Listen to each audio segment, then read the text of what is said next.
Let's move over to the Phillies, who make one move at the deadline today. Corey Dickerson, the outfielder from the Pirates. Frank Klose is back from 97.3 ESPN.com. Last we talked to him, there was 15 minutes left before the deadline, and Frank thought maybe they might do something minor. They did not do that, but who cares? The Astros have won the World Series, Frank.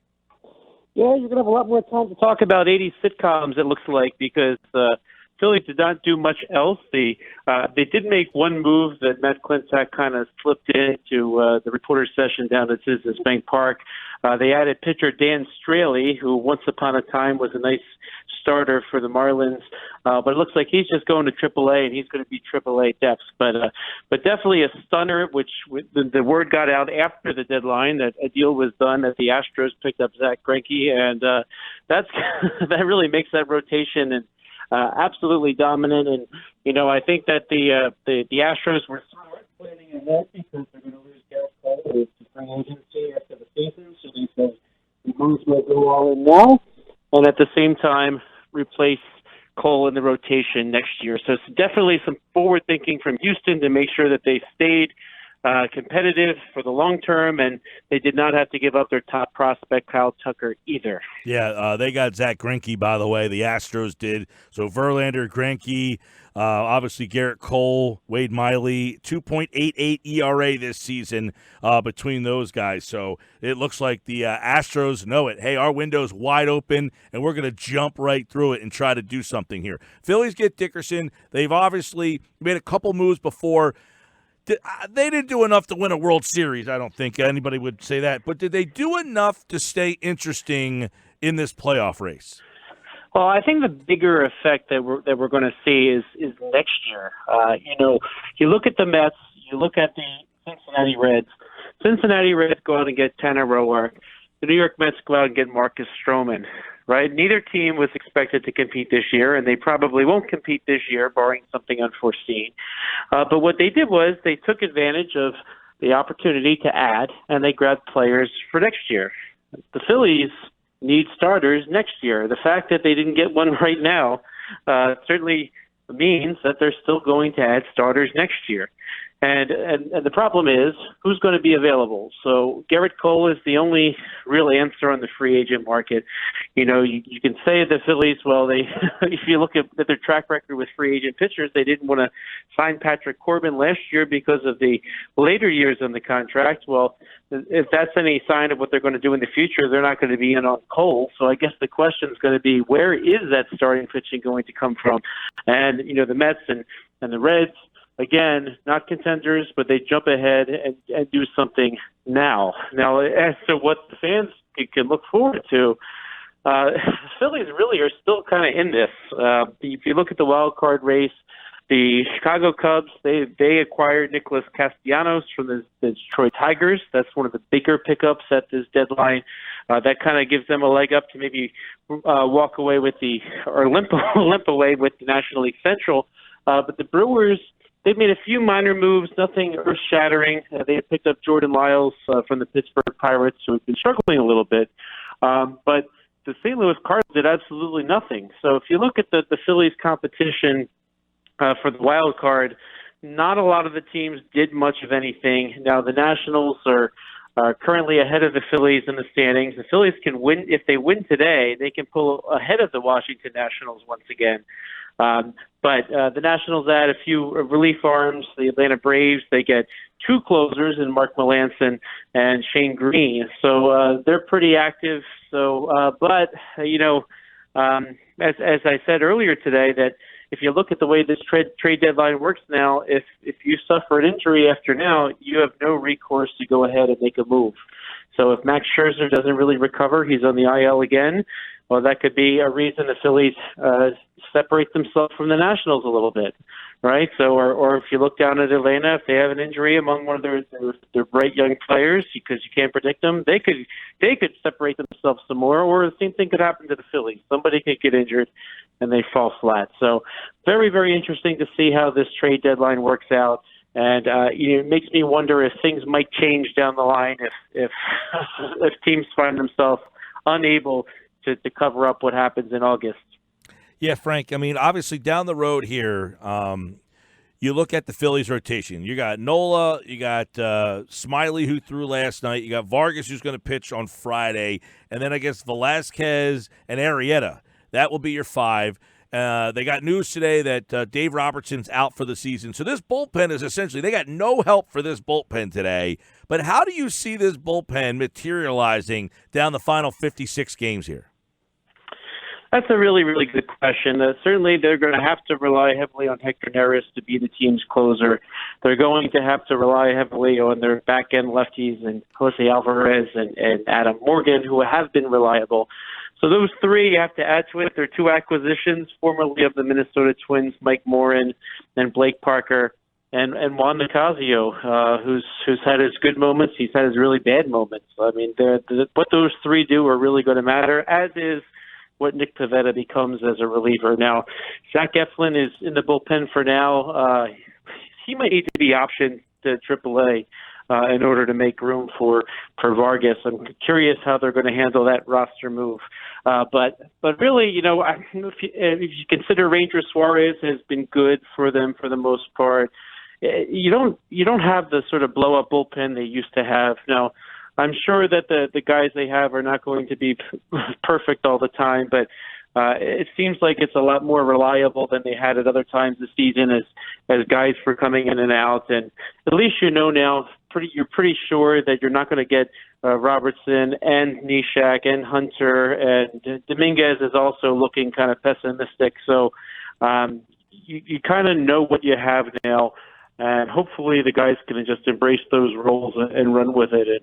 And that is certainly a wild card there. Is he going to be the Nick Pivetta who pitched last night, or is he going to be the guy that closed out, not for a save, but closed out that Phillies win on Sunday and seemed really excited to do so? That seems like a Nick Pivetta who is embracing the bullpen. And if he can take that and run with it, and the coaching staff can help get his dominant arm to really come in and lay it all out, and it works, that could be very, very helpful. But again, we're talking about a lot of what-ifs here. Yeah, and a what-if question for you. How about this, Frank? Of the guys traded today, was there a guy that you said, man, that guy got traded, I don't think they gave up a whole heck of a lot, and he would have been a good get for the Phillies?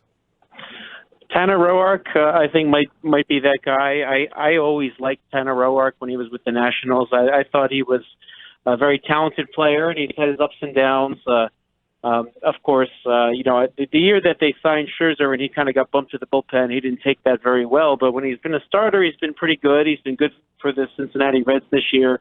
And they did make a trade for Roark after they added Trevor Bauer. And I thought that the Athletics did not give up a lot to get Roark, and he's somebody who could have helped the Phillies. I really thought the Phillies should have added another starter, and it looks like the way that they've added that starter is to, again, make a move for a minor leaguer, Dan Straley, and send him down to AAA in case something happens. Who knows? He could thrive, and the Phillies decided to go with him. Back in the day, Straley was a nice young pitcher for the Marlins. So Andy McPhail comes out a little bit ago, what was it, almost 2 weeks ago now, Frank, when he holds that press conference, and he says, I'm not going to give up any prospects. And that was discussed on this show and, all around the area, whether that was a good thing or a bad thing or indifferent. And he did that. There was really no prospects that were traded, but there was acquisitions made, either signed, i.e. Drew Smiley, or traded that we saw today. So now that the deadline has passed, what would you give the grade of the Phillies front office, Klentak, and the moves that they made and didn't make leading up to this deadline? I'd give them a C, average. It's not a situation where they did something stupid. Of course, it seems like their whole approach is that they don't want to take any risk. They don't want to make a mistake that they'll look bad for later by trading a particular prospect. But overall, I think my takeaway from a lot of this is that the Phillies are very much overvaluing prospects. The Casey Stern, who you might recognize, he hosts the MLB postseason coverage for TBS. He's been known to say prospects are cool, but parades are cooler. And, at some point, you're going to have to make some trades that are going to be uncomfortable, perhaps, because you like your prospects. and really bring in somebody that's impact. Because, as we saw with the trades today, it seems like a common thread that people don't want to give up their prospects. Well, at some point, somebody needs to step up and get some players. People that are are winning the World Series. I think they're not going to cry over their prospects that they traded. And I think you mentioned maybe Mike to me somewhat recently, Aroldis Chapman, when the Cubs paid a high price to get him. Aroldis Chapman won the World Series for him, and I don't think anybody's worried about that today. So it seems like there's such a high value that the Phillies and other organizations are placing on prospects, and as we've seen time and time again, not every prospect is going to pan out. And if the Phillies had traded Dominic Brown back in the day for an impact player for the 2011 Phillies, maybe they get the World Series, or and you look back, and of course he didn't even work out. And J.P. Crawford was a top prospect in the major leagues. Now we're seeing him kind of become a nice major league player, but certainly not a dominant all-star. So, I think that people are just going a little too crazy with what prospects are worth, and not really wanting to pull the trigger to go in and make a deal where you can make an impact on a major league roster. And if it were me in charge, I would consider trading some prospects to make sure that a Robbie Ray or a Mike Minor comes to the Phillies, because at the end of the day, you need to get the players that are going to make the team win. Now, if you look into the offseason, I bet you they would still be stingy about trading those prospects, because you're going to have even less control of those players, and that makes it more likely that the teams are going to just simply keep them. So I think the big question here is then, what's this mean for next year? Where are they going to get their starting staff? Yeah, a lot of questions that will be asked in the offseason, leading all the way up to the offseason. So you give the Phillies a grade of a C leading up to the trade deadline and what they did and did not do. But now looking at the NL wildcard race, what's the landscape now? How much does the narrative change? Does anyone get pushed up, pushed back? And how do you feel about the Phillies now that the trade deadline has passed, just in regards to the wild card? Justin, I think they're very much in it. Nobody is really running away with anything. And, if you look at the standings at this very moment, after the Washington Nationals lost to the Braves today, you have a big bottleneck there in the National League wild card. So the Nationals now are half a game ahead they're even now with the Phillies.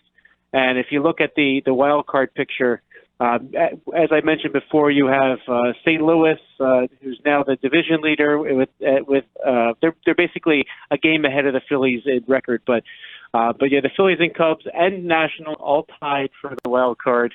The Milwaukee Brewers are right behind them, a game behind. So they're all really sort of right there. And if you look at those teams, like I mentioned, the Castellanos deal might help the Cubs maybe win that division. But the St. Louis Cardinals did absolutely nothing. And so I don't see them pulling away. The Nationals, without Scherzer, they're going to be sort of flatlining a little bit.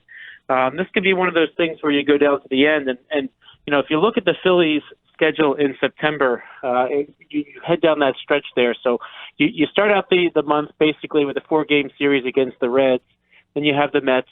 But then you go Atlanta at home for 4, Boston for 2 at home, Atlanta for 3 in Atlanta, Cleveland for 3, Washington for 4, and then you have Miami for 3 at the end. But that's a pretty tough September.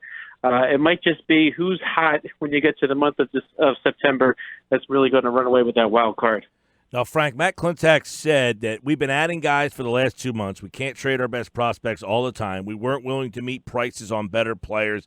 He also mentioned that Dickerson has a groin injury, and he will be eased into action. But he said they did try to land players of a higher level prior to the trade deadline. You buying that?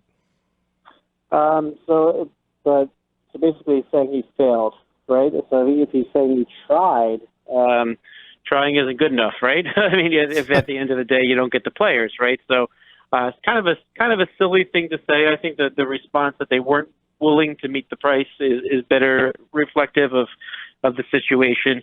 You could, I'm sure you do it all the time. If you go negotiating to buy a car and there's a sticker price of $25,000 on the car and you offer 15 and they say no, and you guys say, I tried, you should have an idea of what the price is before you go in. And if you're willing to pay the price, fine, go in. Otherwise, well, then you never really wanted that to begin with, right? So I just think that they're too scared to trade prospects at this point. Frank Klose, 97.3 ESPN.com. So moving forward here, you mentioned last time you were on in the 3 o'clock hour before the deadline that maybe they don't want to, hit Kingery in the leadoff spot. It seems like Clintack thinks that Corey Dickerson can play some center field, so you wonder if they're going to try to get away with him. And now he did win a Gold Glove playing left field, but has not played very much center field at all. Only a handful of games, under 10 games in center field. But is this a sign that they want to start maybe moving Kingery back into the infield? I think they do, and if they do, I see a lot of negative things about Cesar Hernandez, but if you look at his last 30 games, he's hitting like .313. The Phillies do need that from Hernandez in the lineup right now. Clearly the spot where you could get some at-bats is at third base. The only reason I don't like that is because of the defense. It could be a situation where your best chance to win on some days is you have an outfield of Bruce and Dickerson, and then you have Kingery start the game at third, and maybe Franco comes in for defense late. Time and time again, since we've seen Kingery play some third base, we've seen Maikel Franco come in and make some really brilliant plays that you just know that Scott Kingery isn't going to make. So I could see that being one concern. The question will just be then defense, because if you're going with Dickerson in center, a guy who hasn't played there very much, and Kingery at third base, well, then you have two positions where somebody's playing out of position. So you're kind of like getting into last year with the lineups included, Kingery at short, and although he ended up doing okay, but you have Carlos Santana at third base, and all kinds of guys playing out of position. Hoskins at left.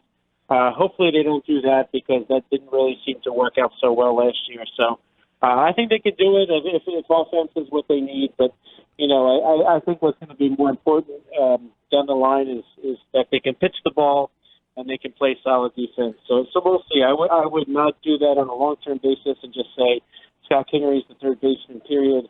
But maybe, against a tough righty, and you want to get those lefties in, you would do that for that game. Yeah. Frank Klose, 97.3 ESPN.com. Is this rotation, I said earlier, if they got three guys now, Nola, Vargas, Smiley. Now, I know Smiley's not going to pitch like he did last night, but he can typically get you 5 to 6 innings. 6 innings is what you're looking for. They got three guys that can get you the 6 innings. So do you feel better today that the starting rotation has been sufficiently fixed? Not really, because if you have Smiley, you have Vargas, and you have Nola, that means of the four that were perhaps affected, of Arrieta, of Velasquez, of Eflin, and who am I forgetting now? Velasquez, Eflin, Pivetta, Arrieta. Of those four, 2 of them have to be in the rotation. And, I'm kind of confident that Arrieta can kind of hang in there. Arrieta, Velasquez, Vargas, and Smiley. Yeah, so I'm confident that Arrieta can hang in there if he needs to. But what if he needs a day? What if those bone chips aggravate him to a certain extent, and he can't give you long games? Then what? What if you're tired of Vince Velasquez averaging 4+ innings every single start? Are you just going to concede every 5th day? I really would have liked to see them get another starting pitcher so that they don't have to put themselves into that situation. Because, I think I said this on Tuesday. I did not anticipate the Phillies kind of having Vince Velasquez as one of their more reliable starters, and unfortunately, it's come to that.